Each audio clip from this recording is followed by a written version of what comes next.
You ask Tiger to solve. This deals with linear equations with one unknown. The final result is s equals -1. Let's solve it step by step. Simplify the expression. Group like terms. Simplify the arithmetic. Group all constants on the right side of the equation. Subtract 4 from both sides.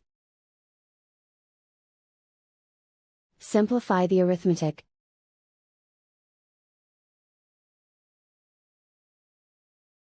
Isolate the s. Divide both sides by 4. Simplify the fraction.